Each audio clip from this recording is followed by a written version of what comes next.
Hi, பன்னீர் பராத்தா எப்படி செய்கிறதுன்னு பார்க்கலாமா? இதுக்கு ஃபஸ்ட்டு கொஞ்சம் பன்னீர் எடுத்திருக்கேன். பன்னீரை நல்லா இந்த மாதிரி உதிர்த்து போட்டுக்கலாம். ஸோ ஒரு 100 கிராம் பன்னீர் எடுத்திருக்கேன் நான். இந்த பன்னீரை நல்லா இப்படி உதிர்த்துட்டு இது கூட வந்து ஒரு 2 மீடியம் சைஸ் வெங்காயம் எடுத்திருக்கேன்.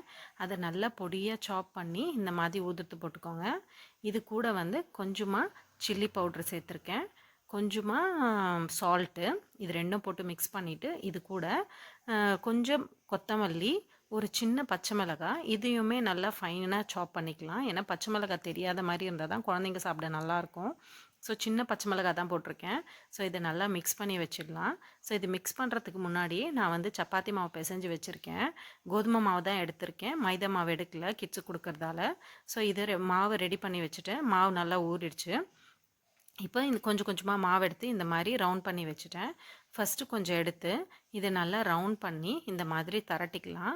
சும்மா லைட்டாக தரட்டினா போதும். தரட்டிட்டு இந்த பன்னீரை கொஞ்சமாக ஒரு ரவுண்டு, ஒரு நெல்லிக்காய் சைஸ் அளவுக்கு ரவுண்டு எடுத்து உங்களுக்கு ஸ்டஃபிங் எந்த அளவுக்கு வேணுமோ அந்த அளவுக்கு எடுத்துக்கோங்க. நிறைய வச்சாலும் நல்லா டேஸ்ட்டாக தான் இருக்கும். ஸோ இந்த அளவுக்கு நான் வச்சுருக்கேன். வச்சுட்டு 4 சைடும் என்ன பண்ணிக்கலாம், ஃபோல்ட் பண்ணிக்கலாம். ஸோ இந்த ஃபோல்ட் பண்ணி இந்த மாதிரி தரட்டும் போது நம்மளுக்கு ஸ்கொயர் ஷேப்பில் பராத்தா கிடைக்கும். ஸோ இந்த மாதிரி 4 பக்கமும் ஃபோல்ட் பண்ணிவிட்டு லைட்டாக மாவை டஸ்ட் பண்ணிவிட்டு லைட்டாக தேய்ச்சா போதும். ரொம்ப அழுத்தி தேய்க்க வேணாம். ரொம்ப அழுத்தி தேய்ச்சிங்கன்னா உள்ளே இருக்கிற ஸ்டஃபிங் வந்து வெளியில் வந்துடும். ஸோ லைட்டாக தேய்ச்சிட்டு நம்ம தவா சூடானதும் இது 2 பக்கமும் போட்டு நல்லா சப்பாத்தி எப்படி செய்வோமோ அதே மாதிரி போட்டு எடுத்துக்கலாம். ஸோ இந்த மாதிரி தவாவில் போட்டு 2 பக்கமும் திருப்பி திருப்பி போட்டுட்டு நல்லா வெந்ததும் கொஞ்சமாக ஆயிலு, இல்லை நீங்கள் நெய் வேணும்னாலும் நெய் விட்டுக்கலாம். வெண்ணெய் வேணும்னாலும் பட்டர் கூட நம்ம சேர்த்துக்கலாம்.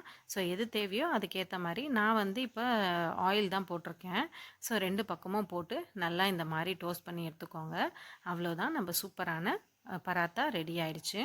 இப்போ வந்து நான் ஸ்கொயர் ஷேப்பில் செஞ்சுருக்கேன். இதே மாதிரி ரவுண்ட் ஷேப் வேணும்னாலும் செய்யலாம். எப்படி செய்யறதுன்னு பார்க்கலாம். அதே மாவு தான் கொஞ்சமாக எடுத்திருக்கேன்.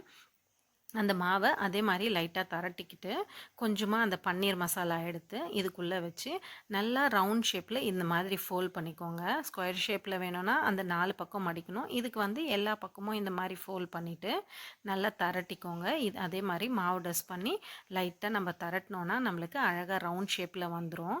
இந்த மாதிரி பண்ணிவிட்டு இதே மாதிரி நம்ம ஆயில் போட்டு 2 பக்கம் டோஸ்ட் பண்ணி எடுத்தோன்னா சூப்பரான டேஸ்டியான நம்ம லஞ்சுக்கு கொடுக்க பன்னீர் பராத்தா ரெடி ஆயிடுச்சு. இதுக்கு சைட் டிஷ்ஷாக வந்து நான் கர்டு, அது கூட கொஞ்சமாக சால்ட்டும் சில்லி பவுடரும் போட்டு மிக்ஸ் பண்ணி கொடுத்துருக்கேன். சைட் டிஷ்ஷாக நம்ம அந்த கர்டு தொட்டு சாப்பிடும்போது ரொம்பவே டேஸ்ட்டாக இருக்கும்.